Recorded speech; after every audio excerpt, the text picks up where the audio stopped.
వారసత్వ అప్పుల భూతం ప్రభుత్వాన్ని వెంటాడుతుంటే సంక్షేమ పథకాల భారం ఖజానాను పూర్తిగా ఉసూరుమనిపిస్తోంది.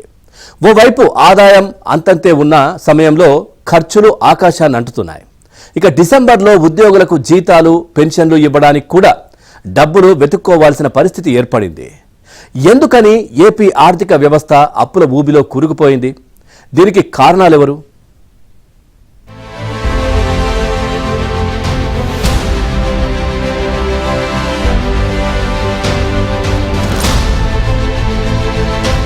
ఏపీ ఆర్థిక వ్యవస్థ ప్రస్తుతం తీవ్ర సంక్షోభంలో చిక్కుకుంది. అధికారంలోకి వచ్చిన కూటమి ప్రభుత్వం పాత అప్పుల కుప్పను, పెరిగిన సంక్షేమ పథకాల భారాన్ని, తగ్గిన రాష్ట్ర ఆదాయాన్ని ఒకేసారి ఎదుర్కోవాల్సి వస్తోంది. గత వైసీపీ ప్రభుత్వం చేసిన భారీ అప్పులు ఖజానాను చిందరవందర చేశాయని ఆర్థిక శాఖ వర్గాలు ఆవేదన వ్యక్తం చేస్తున్నాయి. రాష్ట్రం ఏర్పడినప్పటి నుంచి నేటి వరకు అప్పు 10 లక్షల కోట్లకు చేరగా ఇందులో సింహభాగం గత 5 ఏళ్లలోనే పోగైంది.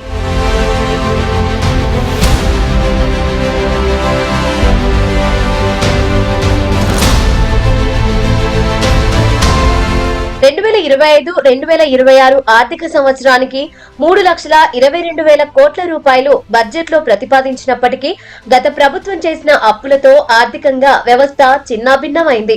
రావాల్సిన ఆదాయానికి కూడా గండి పడుతోంది.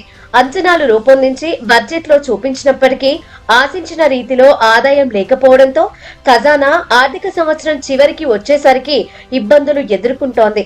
ఈ ఏడాది మొదటి 3 త్రైమాసికాలకు అంటే ఏప్రిల్ నుంచి డిసెంబర్ నెలాఖరు వరకు FRBM కింద కేంద్రం ఏపీకి GSDP ఆధారంగా 70,000 కోట్ల రూపాయలను రిజర్వ్ బ్యాంకు వద్ద సెక్యూరిటీ బాండ్ల వేలం ద్వారా సమీకరించుకునేందుకు అనుమతిచ్చింది. ఈ 70,000 కోట్ల రూపాయలను కూడా డిసెంబర్ కు ప్రభుత్వం వాడేసింది.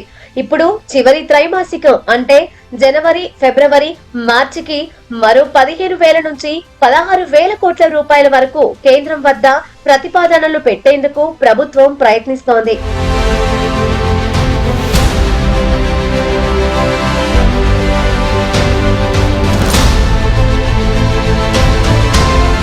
ఇప్పుడు రాష్ట్ర ప్రభుత్వం కూడా ఎన్డీఏలో భాగస్వామి కావడంతో ఆ స్థాయిలో ఆర్థిక సంవత్సరంలో చివరి త్రైమాసికానికి FRBM కింద అనుమతి పొందేందుకు ప్రయత్నిస్తోంది.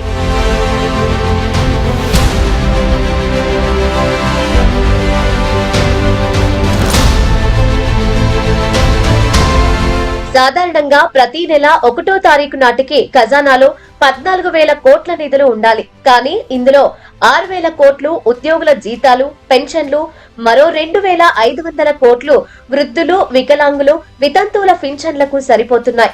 ఇక అప్పులకు వడ్డీ అసలు చెల్లించేందుకు నెలకు మరో 5,500 కోట్లు రాష్ట్ర ప్రభుత్వం వద్ద ఉండి తీరాల్సిందే. ప్రస్తుతం ఈ మాత్రం నిధులు కూడా లేకపోవడంతో ఆర్థిక పరిస్థితి సంక్లిష్టంగా మారింది. ఇవి కాకుండా ప్రభుత్వ ఖర్చులు అంటే ఆసుపత్రులు, జైళ్లు, హాస్టల్స్ లో ఆహారం, ప్రభుత్వ నిర్వహణ వ్యయానికి నెలకు 1,000 కోట్లు అవసరమవుతున్నాయి.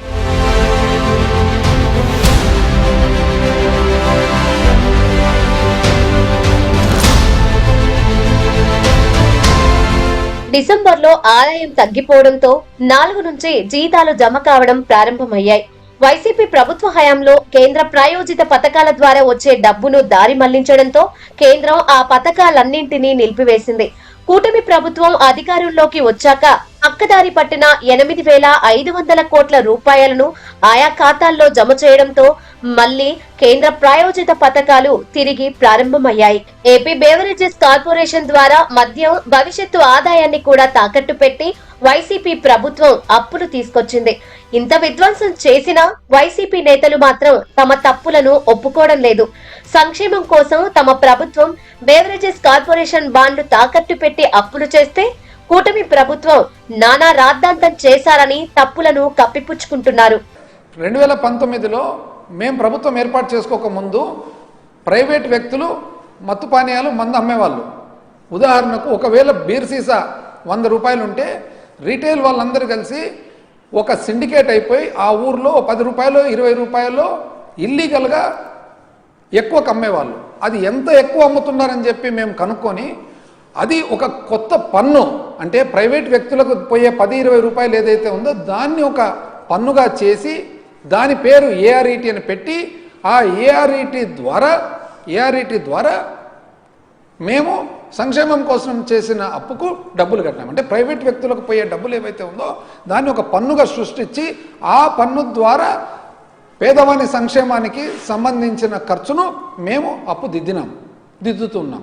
అదేవిధంగా స్పెషల్ మార్జిన్ అనేది తర్వాత ఏపీబీసీఎల్ ద్వారా స్పెషల్ మార్జిన్ అనేది కంపెనీకి ఏర్పాటు చేసి ఆ ఏర్పాటు చేసిన స్పెషల్ మార్జిన్ ద్వారా సంక్షేమం పెట్టినాం. మీరు మద్యం ద్వారా వచ్చే ఆదాయాన్ని కూడా తాకట్టు పెట్టి గత వైసీపీ ప్రభుత్వం అప్పులు తీసుకురావడం వల్లే ఈ పరిస్థితి ఏర్పడిందని ఆర్థిక శాఖ మాజీ మంత్రి యనమల రామకృష్ణుడు తెలిపారు. వైసీపీ 5 ఏళ్ల ఆర్థిక విధ్వంసం వలన ఆదాయం పడిపోయి వృద్ధి రేటు కుంటుపడిందని ఆరోపించారు. గత 5 సంవత్సరాల్లోనే జగన్మోహన్ రెడ్డి టైంలోనే రాష్ట్రం దివాళా తీసింది. ఆ దివాళా తీయడంతోటే దాదాపు 10 లక్షల కోట్ల పైన అప్పు చేశారు. దాని ప్రభావం ఈ రోజుకి కూడా ఈ ప్రభుత్వం మీద, కూటమి ప్రభుత్వం మీద కూడా కనిపిస్తుంది. ఎందుచేతంటే ఏదైతే అప్పు విపరీతంగా చేశారో దానికి డెట్ రీపేమెంట్ చేయవలసినటువంటి అవసరం ఉంటుంది. డెట్ సర్వీస్ చేయడానికే ఆ రోజున చేసినటువంటి అప్పుల్లో డెట్ సర్వీస్ చేశారు. ఈ రోజున కూడా వారు చేసినటువంటి అప్పులు, వారు చేసినటువంటి ఈ యొక్క ఆర్థిక విధ్వంసం వల్ల ఈనాడు కూడా డెట్ సర్వీస్కి దాదాపు 30,000 కోట్ల పైన ఈనాడు ఈ ప్రభుత్వం కూడా పే చేయవలసి వస్తుంది ప్రతి సంవత్సరం కూడా. రాష్ట్ర విభజన జరిగిన నాటి నుంచి నేటి వరకు ప్రభుత్వ అప్పులు 10 లక్షల కోట్లు ఉండగా అందులో 2019 నుంచి 2024 వరకు తీసుకొచ్చిన అప్పులు 7 లక్షల కోట్ల వరకు ఉన్నాయని కూటమి ప్రభుత్వం చెబుతోంది. ఇకపోతే రాష్ట్ర ప్రభుత్వం కాంట్రాక్టర్లకు 1,35,000 కోట్లు చెల్లించాల్సి ఉంది. ఇవి కాకుండా జగన్ ప్రభుత్వం ఉద్యోగులకు పెట్టిన బకాయిలు 22,000 కోట్లు, కాంట్రాక్టర్లకు ఉన్న బకాయిల్లో 25,000 కోట్లు, ఉద్యోగులకు ఉన్న బకాయిల్లో 8,000 కోట్లు ప్రభుత్వం చెల్లించినప్పటికీ ఇవ్వాల్సిన బకాయిల లిస్టు పెరుగుతూనే ఉంది. ఇవి కాకుండా power finance corporation, AP civil supply corporation, AP Transco, AP Genco లాంటి సంస్థల ఆదాయాలను కూడా జగన్ సర్కార్ తాకట్టు అప్పులు తెచ్చింది. ఒక్క సివిల్ సప్లైస్ కార్పొరేషన్ ద్వారానే గత ప్రభుత్వం 2019 నుంచి 2024 వరకు 32,000 కోట్ల రూపాయలు అప్పులు తీసుకురావడంతో ఈ రోజు ధాన్యం కొనుగోలుకు అప్పులు తీసుకురావాలంటే రాష్ట్ర ప్రభుత్వం కౌంటర్ గ్యారెంటీ ఇవ్వాల్సిన పరిస్థితి ఏర్పడింది. ఆదాయానికి తగ్గట్టుగా ఖర్చులు సర్దుబాటు చేయడం, విధ్వంసమైన ఆర్థిక వ్యవస్థను గాడిలో పెట్టడం, సంపద సృష్టికి కూటమి ప్రభుత్వం అన్ని ప్రయత్నాలు చేస్తోందని యనమల చెబుతున్నారు. అంచేత ఈ ప్రభుత్వం ప్లాన్ చేసినటువంటి విజన్ ప్రకారంగానే ఈనాడు టార్గెట్స్ కూడా అచీవ్ అవుతున్నారు. అయితే వెల్త్ గ్రోత్ లేదు, అదే వెల్త్ క్రియేషన్ లేదని చెప్పడం అనేటువంటి బుగ్గన్ గారు చాలా హాస్యాస్పదం. వెల్త్ క్రియేషన్ జరుగుతూ ఉంది. ఒక్క సంవత్సరం మీరు 5 సంవత్సరాలు ధ్వంసం చేస్తే ఒక్క సంవత్సరంలోనే వెల్త్ క్రియేషన్ అయ్యేటువంటి సందర్భం అంత సులువుగా ఉండదు. మీరు చేసినటువంటి పాపాలు, మీరు చేసినటువంటి విధ్వంసం, మీరు చేసినటువంటి దౌర్జన్యాలు ఇవన్నీ కప్పిపుచ్చుకుంటూ ఒక రాష్ట్రాన్ని ఒక గాడిలో పెడుతూ, ఆ రాష్ట్రం గాడిలో పెట్టినప్పుడు ఆర్థికంగా అభివృద్ధి చేస్తూ ఆ విధంగా వెల్త్ క్రియేషన్ అనేటువంటిది జరగటానికే ఈనాడు పునాది వేస్తున్నారు. ఆ వెల్త్ క్రియేషన్ ఇప్పటికీ కొంతవరకు జరిగింది. ఈనాడు జరగకపోతే ఈనాడు గ్రామాల్లో ఎందుకు అభివృద్ధి జరుగుతుందని? అభివృద్ధి అంటే వెల్త్ క్రియేషనే, దానివల్ల ఉపయోగం ఉంటుంది. అదేవిధంగా ఆర్థిక సంక్షోభంగా సూపర్ 6 అమలు కూడా ప్రభుత్వానికి భారంగా మారింది. తల్లికి వందనం పథకానికి ఏడాదికి 11,500 కోట్లు చెల్లించాల్సి వస్తోంది. దీనికి తోడు సామాజిక భద్రత పెన్షన్లు 3,000 నుంచి 4,000 చేయడం, వితంతువులు, వికలాంగులు, కిడ్నీ వ్యాధిగ్రస్తులు, మంచానికే పరిమితమైన వారితో పాటు వివిధ కేటగిరీల్లో పెన్షన్లు పెంచారు. ప్రతి నెల 63 లక్షల మందికి నెలకు 2,730 కోట్ల రూపాయల చొప్పున 32,000 కోట్లు సంవత్సరానికి చెల్లించాల్సి వస్తోంది. ఇవి కాకుండా అన్నదాత సుఖీభవ కింద సంవత్సరానికి రైతులకు పెట్టుబడి సాయం కింద ప్రభుత్వ వాటా కింద 14,000, కేంద్రం నుంచి పీఎం కిసాన్ కింద వచ్చే 6,000తో కలుపుకొని మొత్తం 20,000 రూపాయలు చెల్లించాల్సి వస్తోంది. ఇందులో భాగంగానే ప్రభుత్వం ఏడాదికి 3,500 కోట్ల రూపాయలు వెచ్చించాల్సి వచ్చింది. దీంతో పాటు సూపర్ 6 లో మరో కీలక పథకమైన దీపం 2కి 2,000 కోట్లు, స్త్రీ శక్తి కోసం 800 నుంచి 1,000 కోట్ల వరకు చెల్లించాల్సి వస్తోంది. ఇక నిరుద్యోగ భృతి, మహిళలకు చెల్లించాల్సిన డబ్బు కూడా ఇంకా మిగిలే ఉంది. ఇలా సూపర్ 6 భారం కూడా ఖజానాపై ఒత్తిడి పెంచుతోంది.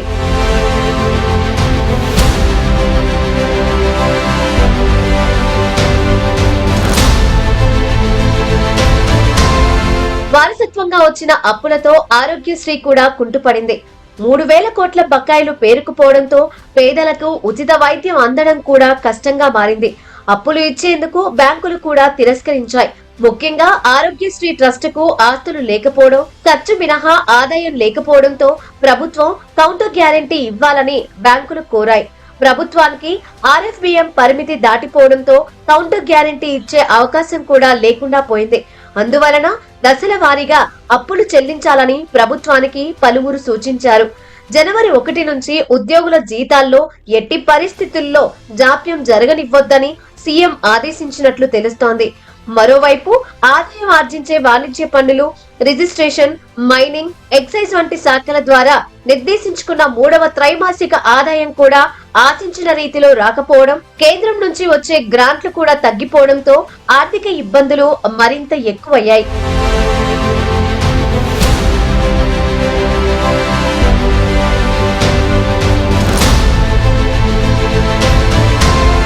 ఆర్థిక పరిస్థితిని చక్కబెట్టేందుకు సీఎం చంద్రబాబుతో పాటు అధికారులు నడుం బిగించారు. సెంట్రల్లీ స్పాన్సర్ స్కీమ్ ద్వారా వచ్చే నిధులు కూడా 3వ త్రైమాసికంలో సర్వసాధారణంగా తగ్గుతాయి. ఇదే సమయంలో జీఎస్డీపీ పెరగడంతో కూటమి ప్రభుత్వం ఊపిరి పీల్చుకుంది. పెరిగిన జీఎస్డీపీని చూపించి చివరి త్రైమాసికానికి ఎఫ్ఆర్బిఎం కింద కనీసం 25,000 కోట్ల రూపాయలు తెచ్చుకునేందుకు ప్రభుత్వం ప్రయత్నాలు చేస్తోంది. ఇందుకోసం సీఎం చంద్రబాబు ఈ నెల 18న ఢిల్లీకి వెళ్తున్నారు. వచ్చే ఆర్థిక సంవత్సరం నాటికి ఆర్థిక భారాన్ని తగ్గించుకునేందుకు, రుణాలను రీషెడ్యూల్ చేసుకునేందుకు కూడా ప్రభుత్వం పావులు కదుపుతోంది.